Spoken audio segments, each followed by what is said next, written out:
Levels of teaching, शिक्षण के स्तर. In 1967, Morris L. Biggie, along with his pupils, classified the learning process into 3 levels. 1967 में Morris L.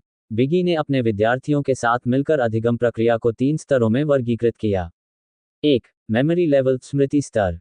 2. Understanding level, समझ स्तर. 3. Reflective level, परावर्तक स्तर. मेमोरी लेवल, स्मृति स्तर. Memory level is the most thoughtless level of teaching. It is only concerned with sharpening memory or the mental ability to grasp information. स्मृति स्तर शिक्षण का सबसे विचारहीन स्तर है. ये केवल स्मृति को तेज करने या जानकारी ग्रहण करने की मानसिक क्षमता से संबंधित होता है. Exponent, Herbert प्रतिपादक, Herbert. This level of teaching emphasizes more on rote memorization rather than learning thoughtless teaching. इस स्तर का शिक्षण अधिगम की अपेक्षा रटने पर अधिक बल देता है, विचारहीन शिक्षण. Teaching at memory level is considered to be the lowest level of teaching. स्मृति स्तर पर शिक्षण को शिक्षण का सबसे निम्न स्तर माना जाता है. Bookish knowledge is provided to students. छात्रों को पुस्तकीय ज्ञान प्रदान किया जाता है. Used at initial stage of learning. अधिगम के प्रारंभिक चरण में इसका उपयोग किया जाता है. It enables learner to retain and retrieve the knowledge attained. ये शिक्षार्थी को प्राप्त ज्ञान को संचित करने और पुनः स्मरण करने में सक्षम बनाता है. The thinking ability does not play any role. इसमें चिंतन क्षमता की कोई भूमिका नहीं होती. Students only cram the facts, information, formulas, and laws that are taught to them. छात्र केवल तथ्यों, जानकारियों, सूत्रों और नियमों को रटते हैं. The teaching is nothing but learning the subject matter by rote. ये शिक्षण केवल विषय वस्तु को रटने तक ही सीमित रहता है. The role of the teacher is prominent and that of the student is secondary. इसमें शिक्षक की भूमिका प्रमुख और छात्र की भूमिका गौण होती है. The study material is organized and pre-planned. अध्ययन सामग्री संगठित और पूर्व नियोजित होती है. The teacher presents the study material in sequential order and plays the dominant and active role. शिक्षक अध्ययन सामग्री को क्रमबद्ध रूप में प्रस्तुत करता है और प्रमुख तथा सक्रिय भूमिका निभाता है.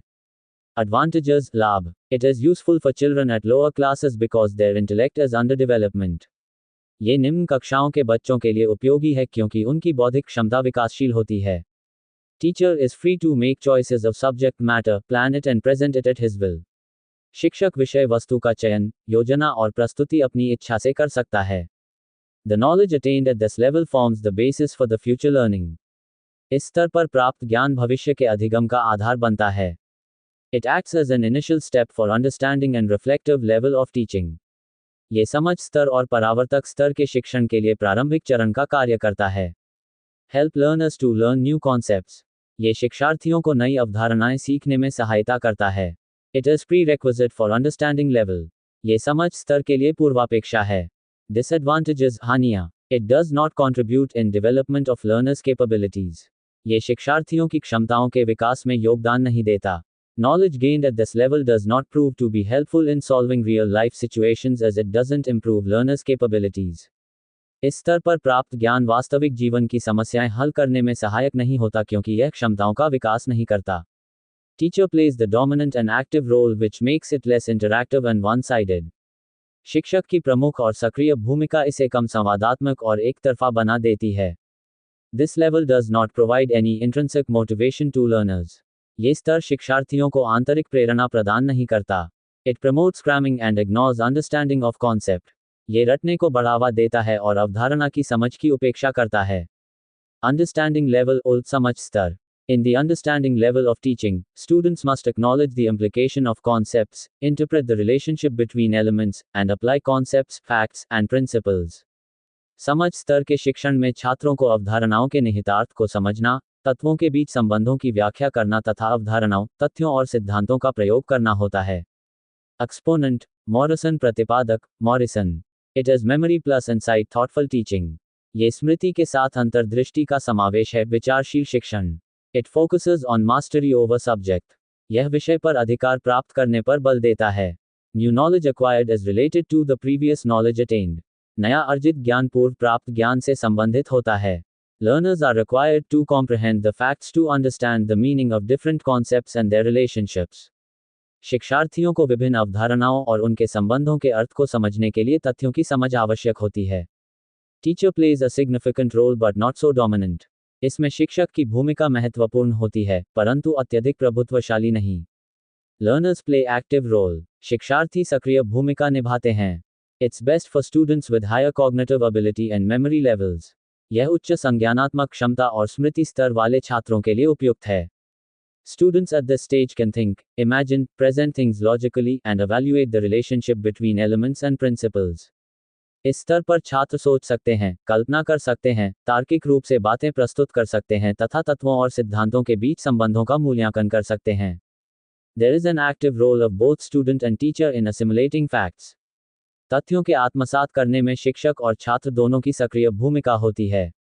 Advantages, लाभ. Learners develop cognitive abilities. इस स्तर पर शिक्षार्थियों की संज्ञानात्मक क्षमताओं का विकास होता है. This level paves way for reflective level. ये स्तर परावर्तक स्तर के लिए मार्ग प्रशस्त करता है. It makes the class more lively and interactive. ये कक्षा को अधिक जीवंत और संवादात्मक बनाता है.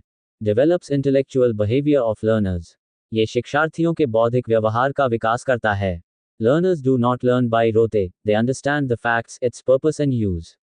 इसमें शिक्षार्थी रटकर नहीं सीखते, बल्कि तथ्यों के उद्देश्य और उपयोग को समझते हैं. Disadvantages, हानियां. This level ignores the higher cognitive abilities. ये स्तर उच्च संज्ञानात्मक क्षमताओं की उपेक्षा करता है. Emphasize less on intrinsic motivation.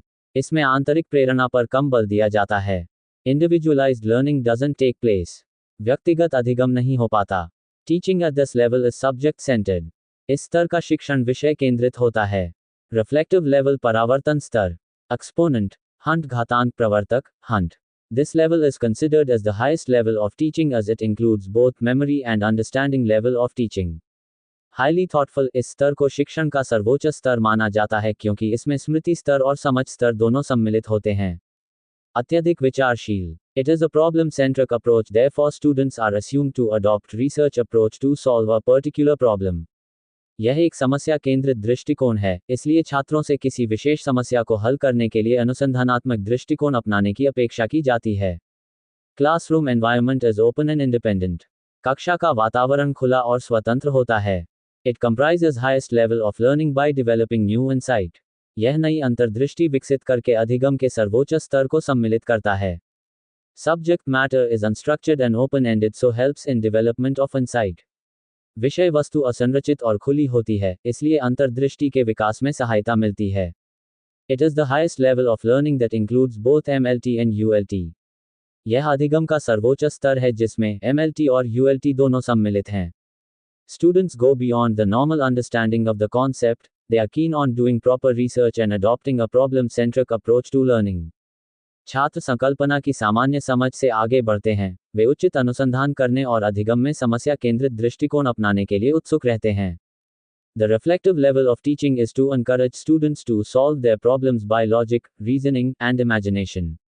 परावर्तन स्तर का शिक्षण छात्रों को तर्क, विवेचना और कल्पना के माध्यम से अपनी समस्याएं हल करने के लिए प्रोत्साहित करता है. The students occupy the primary spot, and the teachers come secondary. छात्र प्राथमिक स्थान पर होते हैं और शिक्षक द्वितीयक भूमिका में होते हैं. The classroom environment is open and independent, and students are self-motivated to adopt this new level of learning. कक्षा का वातावरण खुला और स्वतंत्र होता है और छात्र इस नए अधिगम स्तर को अपनाने के लिए आत्मप्रेरित होते हैं.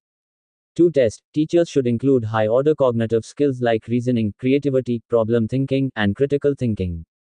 परीक्षण के लिए शिक्षकों को तर्क, रचनात्मकता, समस्या चिंतन और आलोचनात्मक चिंतन जैसे उच्च स्तरीय संज्ञानात्मक कौशलों को शामिल करना चाहिए. Advantages, लाभ. Learner centered approach. अधिगमकर्ता केंद्रित दृष्टिकोण. Teaching at this level is highly thoughtful. इस स्तर पर शिक्षण अत्यधिक विचारशील होता है. Develops intrinsic motivation in learners. अधिगमकर्ताओं में आंतरिक प्रेरणा विकसित करता है.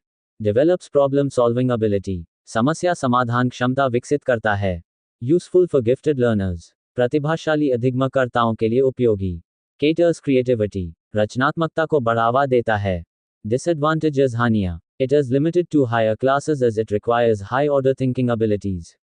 यह उच्च कक्षाओं तक सीमित है क्योंकि इसमें उच्च स्तरीय चिंतन क्षमताओं की आवश्यकता होती है. Puts extra burden on teachers.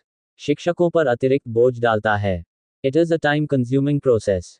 यह एक समय लेने वाली प्रक्रिया है. Not suitable for slow learners. धीमे अधिगमकर्ताओं के लिए उपयुक्त नहीं है. Morris L. Biggie, 1976, has added one more level under the rubric, autonomous development. Morris L Bigge 1976 ने स्वायत्त विकास शीर्षक के अंतर्गत एक और स्तर जोड़ा। The 4 levels of teaching and learning may be shown on a continuum in the following way। शिक्षण और अधिगम के 4 स्तरों को निम्नलिखित प्रकार से एक निरंतरता में दर्शाया जा सकता है। Autonomous development level स्वायत्त विकास स्तर। The autonomous development level is student centered। स्वायत्त विकास स्तर छात्र केंद्रित होता है। It has little or no leadership, direction, or imposition of student thought or behavior to promote self feelings। आत्मा भावना को बढ़ावा देने के लिए इसमें छात्र के विचार या व्यवहार पर बहुत कम या बिल्कुल भी नेतृत्व, निर्देशन या थोपना नहीं होता है। There is the development of a feeling of autonomy with little or no scope for teacher intervention, that's why it is a kind of negative education। शिक्षक के हस्तक्षेप की बहुत कम या कोई संभावना न होने के कारण स्वायत्तता की भावना विकसित होती है, इसलिए इसे नकारात्मक शिक्षा का एक प्रकार माना जाता है। It refers to the learner's ability to control over own learning। यह अधिगमकर्ता की अपने अधिगम पर नियंत्रण करने की क्षमता को दर्शाता है। It is desired for in-depth learning। ये गहन अधिगम के लिए वांछनीय है। It is driven by intrinsic motivation। यह आंतरिक प्रेरणा द्वारा संचालित होता है।